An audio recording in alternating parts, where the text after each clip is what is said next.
Hello and welcome back to CypherOne. We're picking up where we left off on Thief. Look at that guy. There's mischief afoot, I can tell.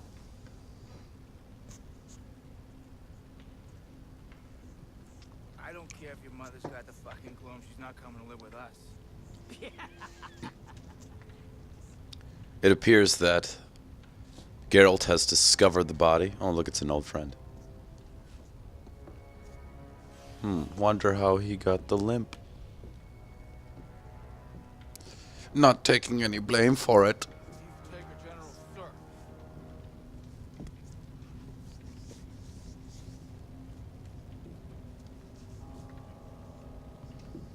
There you are.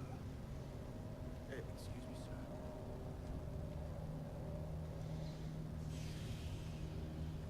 This gotta be weird to work with.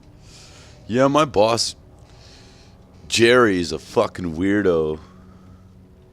I don't know, he just comes off a little strong. Nothing. You know. Nothing. No, I was just going to get another body when you came in and took over. You know, I don't ask for much. Respect. He made me cut someone. Stiff drink. Gold. It'd be fucked up. Not for me. That's why I'm not a mortician.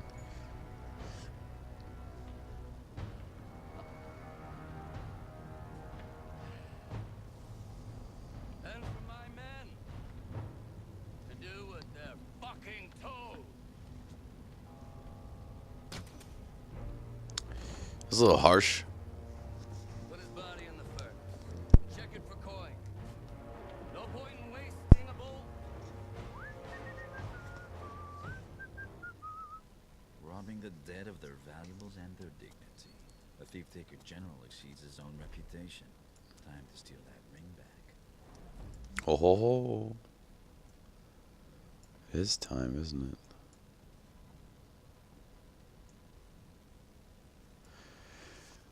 Ah, look at that guy. Just gonna smack you on the head right there. Lay you down quick. Uh-oh. Rest. Probably take that guy a little bit further out of the light. Maybe drop him right there. Alright. So let's get past these bastards without being detected. And then let's go get that ring. Because that's what I do, baby. I steal shit.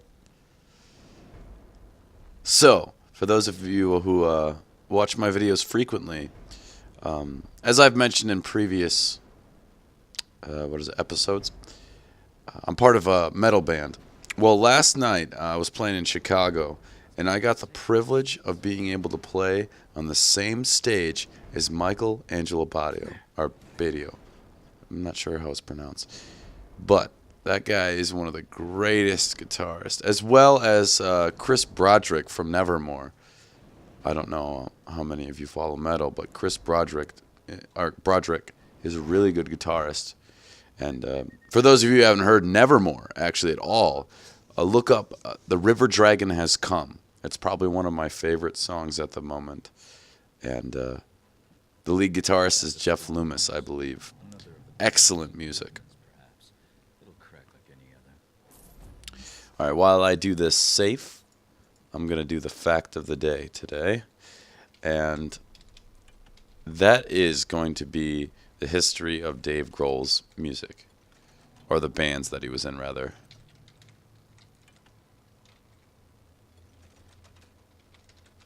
So, let's get this started off. Hold on a minute. All right. Ready for this? Dave Grohl has been in more bands than chlamydia. Want proof? Foo Fighters. Foo Fighters started with a demo tape. He recorded it himself, and gave copies to his friends. Before he knew it, his answering machine was filled with record company people. Of course. Nirvana which he joined in September of 1990, and they were done by April of 94. That's only 4 years that band made such a huge impact. Queens of the Stone Age, I guess he's known Josh since 1991, a member. And he actually plays drums for them. Nine Inch Nails, I don't know how long he's been in there, but he has played in Nine Inch Nails. He played with Pearl Jam. He played with David Bowie. He played with the Bangles, P. Diddy, Tom Petty, Killing Joke. And it was a duration of an entire tour, so that, you know, that's months that he's played with some of the bands if he was just stepping in to be their drummer. And that doesn't include, like, you know, playing guitar for some of these bands. He wasn't always playing drums, and that's really what's interesting about Dave Grohl, is he's a really diverse musician. Oh, I just kicked his ass. All right. We got to get out of here. Shit. I totally was not expecting that. All right. I got that. I need to pick this lock quick. Come on. Come on, come on, come on. All right. Yeah. I got one. All right, 2, 3, and a 4. All right, let's bust this shit open and get the hell out of here.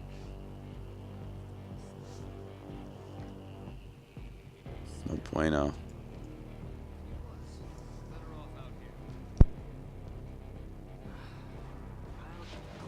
Any second that guy's gonna come busting out, so I most guarantee it. Alright, guarantee it. Alright, got it. Patience is the game, I suppose.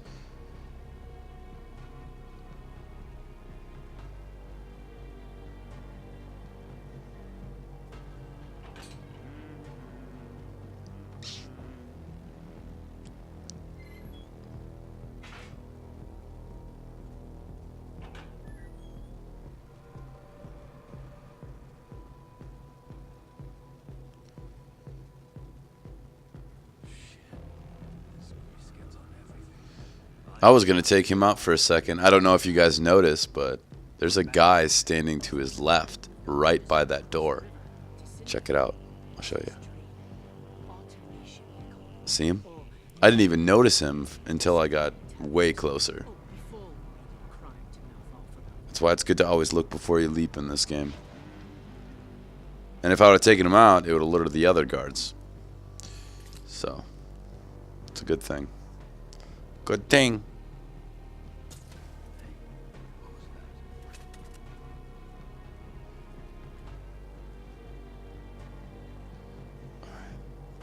Let's wait for this guy.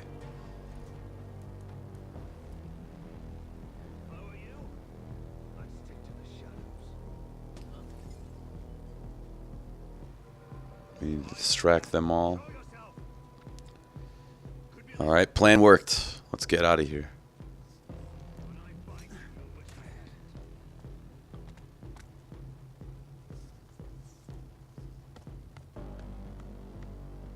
See something shiny.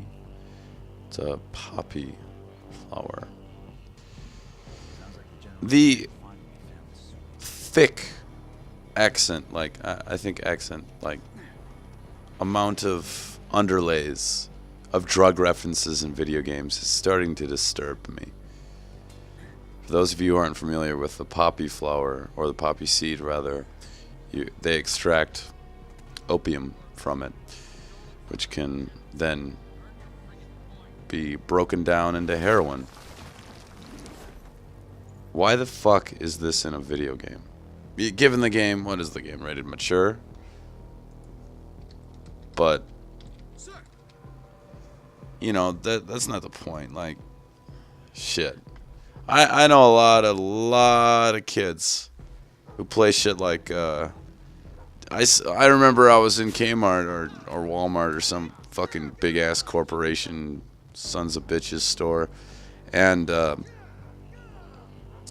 some like 10-year-old was purchasing GTA 5. It's like, lady, do you want to fuck your kid up? Is that what you want to do? Is that your goal? To be like shitty mother of the year? Congratulations, you just won that award. Here's your fucking, I don't know, free prize for being a dumbass. There's a reason it says 18 and up. Like, or like rated R movies and shit.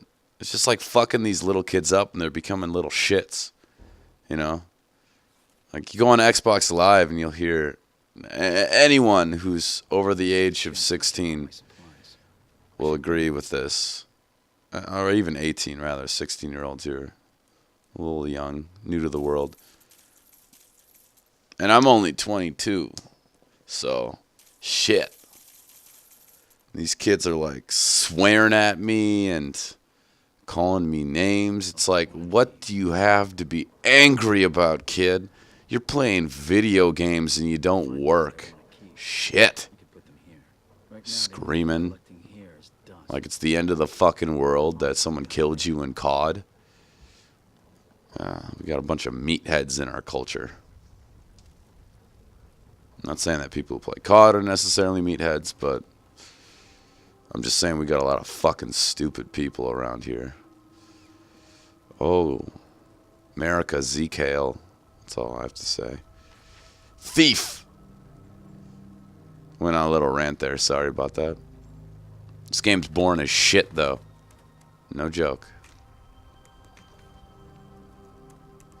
And it's like you're playing it, and you know I'm trying to get into it. I'm trying to finish this series, but the thing is this game it's really tasteless and kind of leaves, it leaves me with the impression that although it was a good idea and thief is a good idea, and it really makes you feel like you are a thief instead of an assassin. I'm so used to games where you're able to, some guy's in your way, you're able to fucking cut his throat and take him to the back and throw him in a hay bale or something, And so to be so passive in a game, it takes away all the action, which I'm not used to playing a game like this. I played like Splinter Cell Blacklist, and that game's super intense. I mean, you don't have to kill people in that. But even sneaking past them is like, holy shit. Because, if you get caught, especially on the hardest difficulty, you're probably going to die. Because there's a bunch of guys around you and stuff. So, but this game, if I get caught, I know I can get away. I really do. I know I can run away. It's super easy to get out of this place. Wherever I am at that time. So I never have like the fear of death, Not really, because this dude can book it. Without Basil catching wind of it. He says it's a gift. In my line of work, I'm inclined to agree. So I don't know. My impression so far of, and I should expect this. The Xbox One launch titles have been pretty awful, except for Dead Rising 3, which is a series I recommend watching because it's got a good story. Characters are funny. You can customize your character. You can, play co-op for Christ's sakes. You can play co-op. Online co-op with another person on Dead Rising 3. I mean, come on. Does it get much better than that? That's amazing.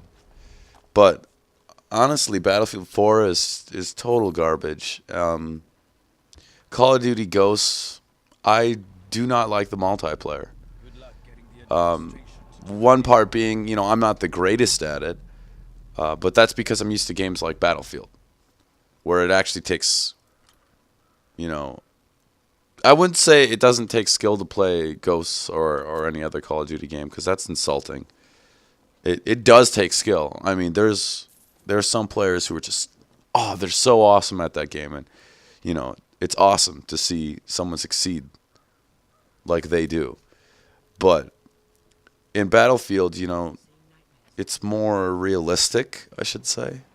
Whereas COD is COD, it's just not as good as it used to be. It just feels like it became so cookie cutter that it no longer has any of the fun elements it used to have.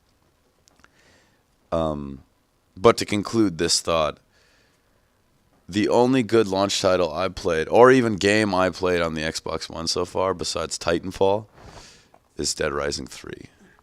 And Rise Son of Rome was okay. It wasn't terrible. It was just okay. I give it like maybe a 5 or a 6 out of 10. If that. So on CypherOne gives a 5 out of 6.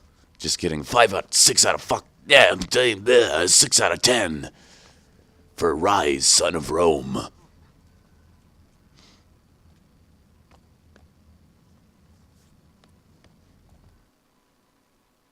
Yeah, well, just gonna do that. Loading screens aren't bad in this game. They're a lot better than the other games on Xbox One, that's for sure.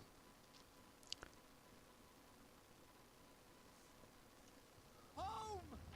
1 year ago we had hope, but now the city's rotten, with gloom, with famine, with the Baron's empty promises. What's Northcrest given us, eh? An age of industry? An age of progress at the price of the people? Orion warned us that our friends would be bloodied by the Watch. Oh boy. Warned us that our families would be dragged to the gloom. Hopefully I don't sound like that when I rant. Sees a city on the brink of death.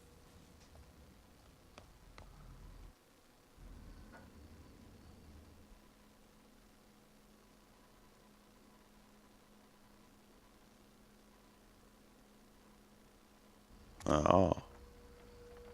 Finally saw Orion. He was walking the streets of Blackfurrow, caring for us beggars. Did he talk to you? We're gonna go upgrade some stuff. Woke me out of a dead sleep while I was passed out in the gut. What did he say? It's gonna be glorious. Scared me so bad I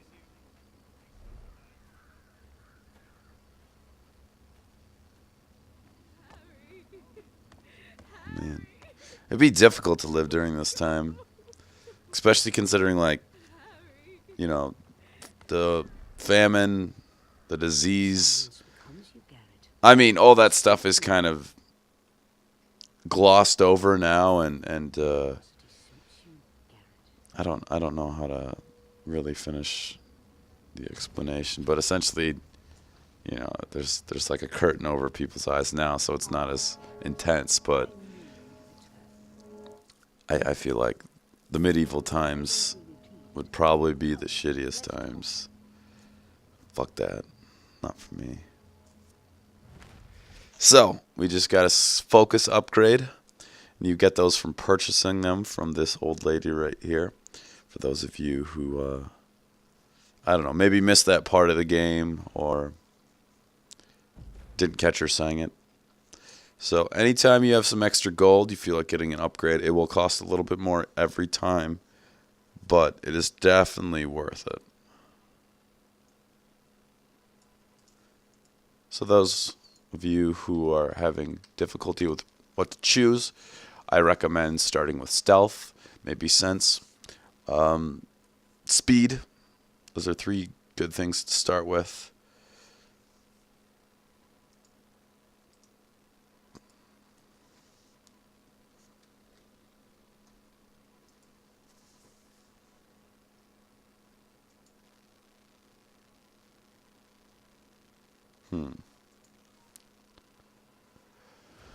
Alright, so I'm going to go with intuition to fully upgrade that. Fun time.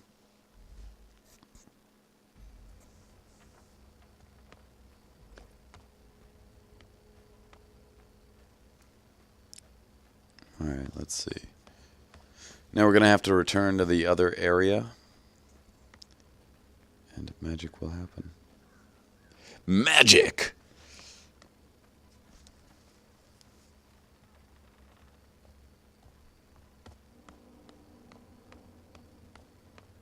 And I was in Chicago this night. There's this crazy ass motherfucker with this trench coat.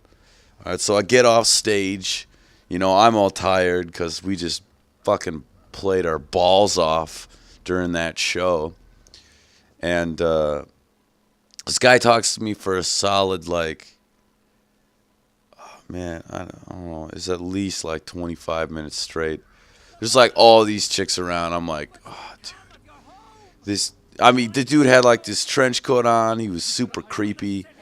He came with this creepy vibe. I mean, he was nice, but you know, I'm just standing there like, God, really?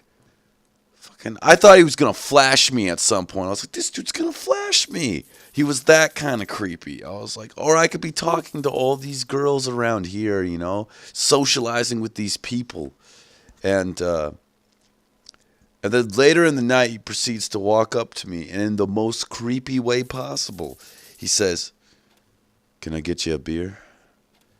It's like all sexual. There's sexual tones there. Sexual. I was like, man,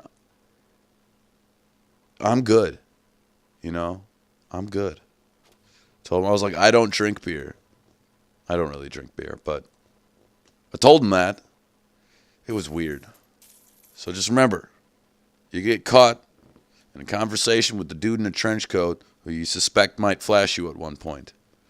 Just remember, information is liberation here on CypherOne. Keep your nose clean, viewers. I think we're going to go to the market.